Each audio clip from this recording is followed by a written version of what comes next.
Alhamdulillahirrabbilalamin, kembali lagi di Islam itu Indah, masih di tema kita pagi hari ini, terus abis ini aku harus ngapain. Mungkin langsung lanjut aja ya, bicara masalah tentang pertanyaan-pertanyaan yang banyak masuk ini adalah berbicara apakah benar nih jika orang telah memutuskan hijrah tapi masih ada rasa tidak tenang dalam hatinya dan kemudian masih bingung dalam melakukan apapun nih. Apakah ada yang salah dengan hijrahnya atau bisa dikatakan hijrahnya ini justru dikatakan gagal? Ustadz Syam, mohon izin penjelasannya, silakan. Bismillahirrahmanirrahim. Tidak ada hijrah yang gagal. Ketika orang sudah berniat ingin berubah atau memperbaiki diri, maka Allah Subhanahu wa taala pasti akan menghargai itu. Entah mungkin masih ada keraguan di dalam dirinya dan itu wajar karena itu yang disebut dengan waswas ya. Alladzi yuwaswisu fi sudurin nas. Setan itu akan selalu membisikkan kewaswasan di dalam diri ini, salat gue diterima enggak ya?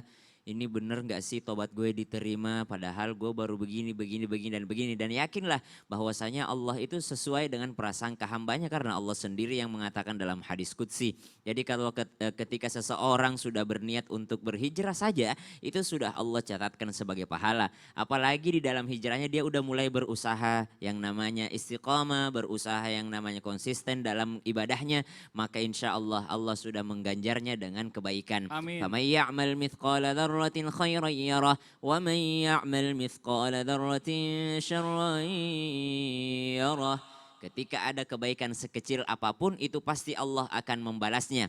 Cuma kalau kita tanyakan ketenangan hati, maka ini memang yang tersebut di dalam Al-Quran. Ketika Nabi Musa alaihissalam diminta untuk berperang ataupun yang namanya mendakwahi Fir'aun, doa Nabi Musa itu simple. Rabbish rahli sadari, ya Allah lapangkan dadaku. Artinya tenangkan aku ya Allah, karena aku nggak mungkin bisa untuk berdakwah kepada Nabi Musa, kepada Fir'aun ketika aku tidak tenang ini hatinya. Padahal seorang Nabi loh, seorang Rasul, kalimullah yang disebut dengan orang yang sering berbicara kepada Allah. Kepada Allah saja dia sanggup untuk berbicara atau ngobrol, apalagi kepada musuhnya Allah. Pasti dia akan sanggup, tapi dia minta sama Allah, ya Allah tenangkan hatiku.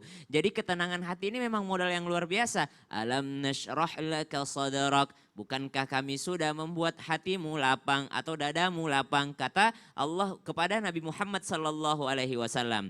Ya, sekarang pertanyaannya adalah ketika orang tidak tenang, apakah ada yang salah dalam hijrahnya? Insya Allah tidak ada yang salah. Karena semua orang masih belajar. Dan semua orang masih berdoa supaya diminta petunjuk kepada Allah. Di awal kami sudah katakan bahwa semua orang bahkan sekelas Nabi pun berdoa minta hidayah. Allahumma hdina fiman hadait. Maka tidak ada yang salah dalam hijrahnya insya Allah. Ketika kita sudah memutuskan untuk berubah lebih baik, maka tinggal usaha kita. Allah itu menilai usaha seseorang. Kita nih kuliah nih. Yang dinilai itu hasil akhirnya gimana, kumlot enggak, gimana IPK-nya, gimana ininya. Dia enggak pernah nanyain waktu ngerjain skripsi berapa lama, berapa malam begadang, KKN-nya gimana, enggak pernah nanyain itu. Pasti yang ditanya sama manusia, gelarnya apa? Dia minta gelarnya, bukan usahanya atau selama dia belajar. Akhirnya gitu. Nilai akhirnya akhir. yang ditanya. Tapi kalau Allah beda, Allah itu alaisa lil insani illa ma sa'a. Mungkin di akhirat nanti kita ditanya, ya Allah, ya ternyata yang kau terima sholatku cuma sedikit. Ternyata yang khusyuk sholatku cuma sedikit ya Allah. Tapi kau pahalaku banyak ya Allah. Karena Allah melihat usaha kita. Allah lihat nih orang tidak khusyuk-khusyuk sholatnya. Tapi meskipun tidak khusyuk, setiap azan dia sholat. Setiap masuk waktu sholat dia datang ke masjid. Kenapa? Karena dia berusaha untuk khusyuk. Usaha kita untuk khusyuk pun itu sudah dinilai sama Allah Subhanahu wa taala. Ini orang hijrah tidak tenang, masih takut rezekinya hilang, imannya kepada Allah bahwa Allah memberi rezeki, dia masih ragu, tapi dia tetap yakin sama Allah, masih tetap berdoa, masih tetap bekerja dan tidak berputus asa dan Allah sangat menghargai itu. Masya Allah luar biasa. Tapi untuk masalah praktek di lapangan saya ada video nih buat jamaah yang ada di gitu? rumah nih ya. Ada tayangan dukungan artis keturunan Korea yaitu Ayana Moon kepada adiknya dalam mempelajari Islam. Masya Penasaran kan kayak gimana beritanya? Ini dia liputannya nih.